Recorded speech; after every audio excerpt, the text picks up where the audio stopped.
Don't let them use you! You hear me? An extraterrestrial species hailing from the depths of space establishes colonies on Earth, deploying millions of people from various nations to toil in mines on distant planets. Those remaining on Earth are subjected to control through implanted tracking chips and the presence of enormous alien robots encircling city perimeters. "Don't let them manipulate you," echoes through the streets of Chicago in 2019 as the city grapples with martial law following a widespread alien onslaught targeting major cities worldwide. Amidst the chaos, the Drummond family, a father, mother, and their 2 sons, struggles to escape the city, only to find all routes blocked as the narrative unfolds. A police officer halts their car at one of the exits, but the father accelerates, smashing through the blockade and darting into an exit tunnel. As they're confronted by aliens blocking the tunnel, the father halts the car, stunned by the unexpected obstacle. Despite his wife's pleas to retreat, a mysterious pulse immobilizes both adults in the front seats. The children, bewildered, witness an unfathomable creature looming before the car's hood. 9 years later, the world, having capitulated without resistance to the invaders, is under complete alien control. Vital operations such as power plants have been restored globally. Referred to as legislators, the aliens dictate all laws and regulations. Since Earth's surrender, humans have been coerced into constructing subterranean living spaces, termed closed zones, exclusively accessible to high-ranking human officials. The invasion primarily targets Earth's resources, leading to significant social stratification. The affluent, collaborating with the aliens, enjoy privileges, while the impoverished lack basic guarantees like education and healthcare. Lawlessness prevails, and the deportation of undesirables has commenced. With communication lines blocked, people remain unaware of life beyond their locales. Despite this, a resistance emerges, planning an assault on the closed zone in Chicago, which ultimately fails, leaving the rebels' fate uncertain. Despite police assurances of the rebels' elimination, tensions persist 9 years after the failed Chicago uprising. Detective William Mulligan scrutinizes video footage from Gabriel's apartment, whose brother, Rafe, a posthumous hero of the resistance, perished in the rebellion. Gabriel follows his routine, then shares a forbidden video with his girlfriend, taken on the restricted side of the lake. She, however, refuses to entertain notions of change, urging Gabriel not to concoct impossibilities in their lives. Gabe steps out of his house to find his friend, who has repaired a boat for their escape from the city tonight. However, Gabe reminds him of the constant surveillance they're under. Meanwhile, Mulligan pursues newspapers and spots an ad for the Phoenix fire suppression system. Intrigued, he visits his old friend Jane, now managing a brothel adorned with the Phoenix emblem. Inside, he encounters the police chief, greeted warmly by Jane. Mulligan receives a gift box, a customary gesture from the Dons. Back at the station, Mulligan shares his discovery. Phoenix is real and gearing up for something significant in the new world. Masters insists, but his partner remains skeptical about anyone surviving the last purge. Meanwhile, in the subway, 2 resistance members convene upon realizing that the newspaper advertisement is a battle readiness directive from their leader, known as First. First reveals intel about an entrance to the zone via the stadium, coinciding with an upcoming Unity Festival attended by high-ranking aliens. Infiltration is their next step. The following day, Gabe proceeds to work, navigating the recognition system mandated by the identifier chip implanted in every individual. Working at a data restoration center, he sifts through countless private videos and browser history requests, forwarding the collective data to the central information hub before destroying the carriers. After work, his colleague discreetly passes him a cigarette containing an unknown substance, which Gabe conceals behind his ear. Gabe steps outside amongst a throng of fellow workers and witnesses guards seizing and escorting away a woman. Simultaneously, an alien transport ship ferries another group of individuals off as slaves for the alien mines. Giant alien robots loom around the city perimeter, deterring escape attempts. Gabe approaches the boat, but is alarmed by the weapon in his friend's possession. Realizing the dire consequences if caught, their altercation is abruptly halted by Mulligan's arrival, who directs Gabe to get into his car. Mulligan, once partners with Gabe's father, implores him not to repeat his brother's mistakes and urges him to make the right choice. Gabriel, unaware of Phoenix and unwilling to betray his comrades, remains tight-lipped during the conversation. Instead, he proceeds to meet the individual he's supposed to sell the mysterious cigarette to. However, the potential client unexpectedly forces Gabriel into his van and secures him with special collars designed to disrupt tracking chip signals. They drive to the heart of a ravaged district, where a surviving building awaits Gabe, reunites with his brother, Rafe, in a moment of joy.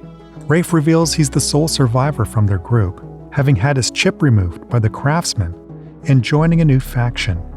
He accepts the cigarette and hands Gabe a substantial sum, urging him to flee because Phoenix plans to strike back against the invaders. The brothers debate the necessity of uprising, but Rafe is resolute in the fight against oppression. Hurriedly, Gabriel packs his belongings, urging his girlfriend to join him. She tries to dissuade him, cautioning against implicating themselves, especially with Rafe's survival and the money involved. Unbeknownst to them, their conversation is monitored by the police. Gabe departs alone, only to be confronted. Mulligan pursues Gabriel, who flees and seeks refuge in underground passages, donning the remaining collar to evade detection by the alien drones. Back at the station, Mulligan dedicates a room to Phoenix, suspecting Rafe's survival. Rafe's carrier pigeon delivers crucial information, triggering a chain leading to a secret IP center where Phoenix's target is identified. An official with access to the closed zone. The newspapers swiftly publish Phoenix's announcement, rallying the group members to action. Utilizing a radio, one member broadcasts a coded signal, heard by a man walking his dog. The dog's bark alerts a mechanic girl, who rushes to her car. They converge at an underground clinic, where a doctor removes tracking chips, replacing them with chips harvested from deceased individuals, ensuring their recognition as law-abiding citizens. Special containers are distributed, to be kept in their mouths for the same purpose. Meanwhile, a priest within the resistance coordinates with Rafe, and together they procure invisible explosive material from an arms dealer, provided by a girl who salvaged it from a crashed alien ship. This material, if affixed to an organic carrier like skin or hair, evades detection by scanners. The resistance group assembles, and the leader distributes containers with new chips, revealing the target via a photo. Poison capsules are also distributed, intended to prevent capture alive by the enemy. At the festival, the group discreetly attaches the invisible alien explosive to an official who mingles with arriving aliens. When the explosives detonate, chaos ensues, prompting an immediate citywide lockdown and police mobilization to apprehend the attackers. Tragically, the priest is the first casualty, falling to gunfire. Rafe's capture by an alien prompts his comrades to mount a rescue operation, culminating in the destruction of the alien threat. However, their escape attempt is short-lived, as hunter warriors from another world are deployed by the aliens to track them down. Enraged, the legislators prepare to obliterate the district where the rebels are believed to be hiding, according to their intelligence. As the resistance headquarters is compromised, Mulligan attempts to sway the police chief from reporting to the aliens, pleading for time to apprehend the suspects. However, his efforts are futile, as the decision has already been made, disregarding his search efforts. Raids ensue in the city, leading to Gabriel's capture. Meanwhile, his brother and two comrades narrowly make it to the station and board buses just moments before the chips from law-abiding citizens expire. However, their escape is short-lived, as the buses are intercepted by the hunters. Realizing capture is inevitable, one of the group members ingests the poison capsule, while the mechanic girl valiantly attacks a hunter, but meets a tragic end. Rafe attempts to flee, but is apprehended and brought to the police station where his brother Gabriel is undergoing interrogation. Simultaneously, Mulligan confronts Rafe, showcasing the brutal torture inflicted upon him in a bid to extract information about Phoenix and compel him to divulge crucial details. Gabe discovers the imminent threat of the city's destruction and resolves to relay a message to the leader. He arranges a meeting with the surviving resistance members and, upon learning that the individual supposedly knows access routes into the zone, they decide to introduce him to First. Gabe is escorted to Jane Doe, revealed to be number 1 and the leader of the city's resistance. Surprisingly, Jane addresses Gabe by name, leaving him bewildered. However, their meeting is abruptly interrupted by a police raid on the brothel, resulting in Jane's death. Subsequent investigations uncovered Jane's installation of listening devices, enabling her to record conversations with police officers, shedding light on the extent of her underground operations. During a briefing with the aliens, Mulligan reveals the identity of the Phoenix member who, upon learning of First's death, chose to end their own life prior to the invasion. It's disclosed that Jane, formerly a history teacher, had switched professions to clandestinely gather secret information.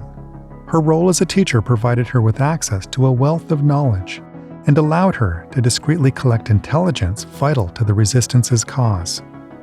Mulligan presents damning recordings from the brothel, revealing the police chief's active involvement in leaking secret information about the aliens.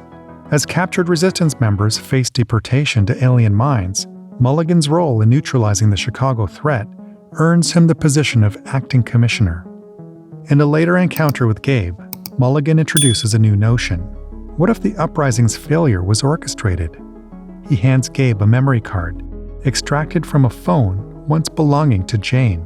Upon viewing its contents the next day, Gabe discovers a video from a party held before his birth, featuring close family friends recording a message for him. Among them are Mulligan and Jane Doe, who had known Gabe's mother, alongside other members of Phoenix, raising questions about their intertwined pasts and potential motivations. As Mulligan proceeds to the Earth Control Center to meet with the legislators, the same invisible substance used in the stadium attack manifests on him, revealing his affiliation with the Resistance. It becomes apparent that Mulligan's inclusion in the plan was deliberate, as he infiltrates the main alien base with the intent to detonate an explosion. During the credits, a map displays the successful lifting of city blockades, indicating that the plan has succeeded. Subsequently, resistance efforts surge worldwide, marking the beginning of an active fight against the alien oppressors. Despite its classification as science fiction, the film delivers a realistic message about humanity's response to the threat of total occupation. Furthermore, the filmmakers draw inspiration from history, invoking Lenin's motto that a spark will kindle a flame. The film is rich in revolutionary stylistics, resembling a genuine political thriller, and highlights the potential for collective action and resistance in the face of tyranny. It's your turn to join the conversation. Drop a comment below and let me know what you thought of this mind-blowing scenario with the alien robots. And don't forget to share where you're watching from, whether you're in the bustling streets of New York City or enjoying the beautiful landscapes of Australia. Let's connect and celebrate our global community of sci-fi enthusiasts. Can't wait to hear your thoughts and see where you're tuning in from. Until next time, keep your eyes on the skies and stay ready for any intergalactic surprises.